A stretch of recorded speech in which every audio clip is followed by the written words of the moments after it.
Choix. La parole est maintenant à Monsieur Patrick Hetzel pour les Républicains. Patrick.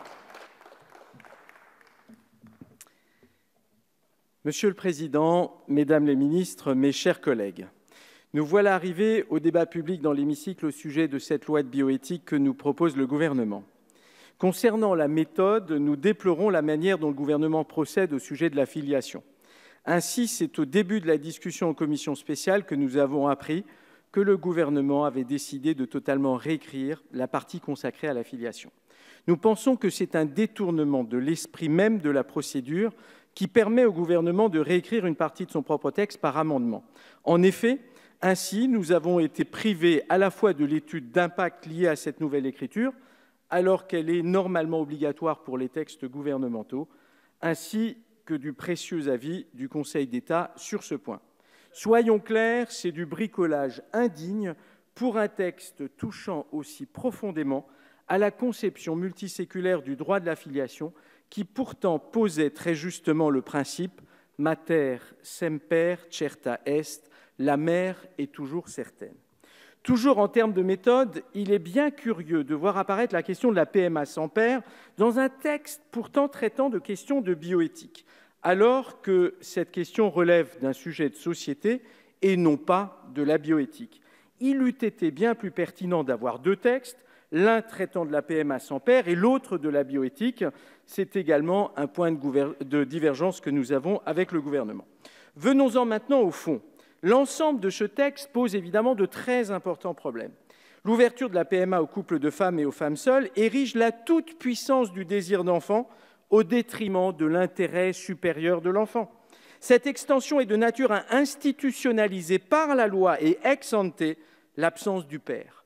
Alors certes, beaucoup d'enfants grandissent déjà en l'absence d'un père ou avec un père hélas défaillant, mais ici on va franchir un nouveau pas, celui de créer délibérément chez ces enfants le traumatisme lié à la suppression a priori de toute référence paternelle. Et un nouveau pas sera franchi en supprimant la référence à la mère qui accouche, puisque dans les actes d'état civil, revenant ainsi sur le fameux principe mater semper certa est, déjà énoncé précédemment, eh bien, on était sûr de qui était la mère et l'on efface également l'acte d'accouchement. De ce point de vue-là, cela revient à gommer toute référence biologique. Et, disons-le clairement, vous jouez aux apprentis sorciers, car c'est considérer que l'enfant est avant tout un objet de désir et vous êtes en train de le chosifier. Clairement, le gouvernement cherche à franchir là une ligne rouge de nature éthique et philosophique. De même, le critère médical d'infertilité, qui aujourd'hui conditionne l'accès à l'AMP, va être supprimé. C'est une autre ligne rouge que vous êtes en train de franchir. Vient s'ajouter à cela l'autorisation par la loi de l'autoconservation des ovocytes pour les femmes qui manifesteraient leur volonté d'y recourir en dehors de toute pathologie, ce qui peut interroger sur un risque possible évidemment de marchandisation. Là encore, il s'agit d'une ligne rouge. Mais le projet de loi ne s'arrête pas là, puisque d'autres mesures concernent par exemple la recherche sur l'embryon ou encore le diagnostic prénatal. Ces mesures sont également gravement contraires au principe de dignité, pourtant fondateur de notre vie en société.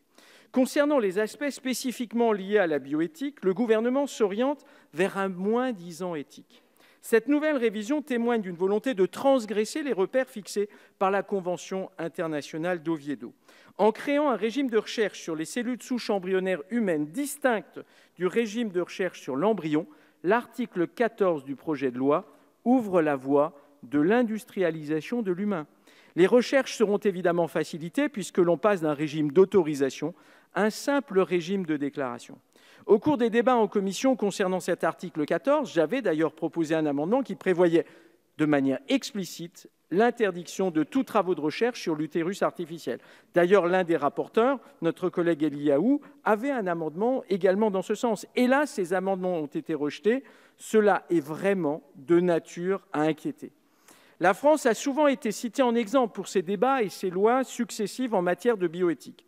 N'oublions jamais que les principes qui furent fondateurs en France et en Europe en matière de bioéthique, ce sont d'une part la protection de la vie, de l'humain et du plus faible, et d'autre part cette ligne rouge de l'indisponibilité du corps humain et la non-marchandisation du corps humain. Les amendements que nous avons défendus en commission et que nous défendrons à nouveau ici même, témoignent du fait que nous souhaitions que ces garde-fous puissent demeurer. Il faut être le plus explicite possible dans la loi afin de prévenir tout risque d'eugénisme, de transhumanisme ou encore de marchandisation du corps humain. Les débats en commission ont hélas montré que ces risques potentiels étaient réels en raison des ambiguïtés et des glissements du texte vers un véritable moins-disant éthique. Nous ne voulons pas d'une France où la loi se contente de légaliser ce que la technique rendrait possible.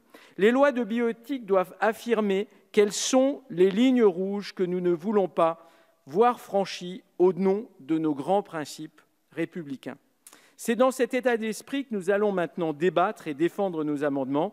Et en tout cas, je voudrais terminer ici en disant que dans notre groupe, non seulement la parole est libre, mais le vote également.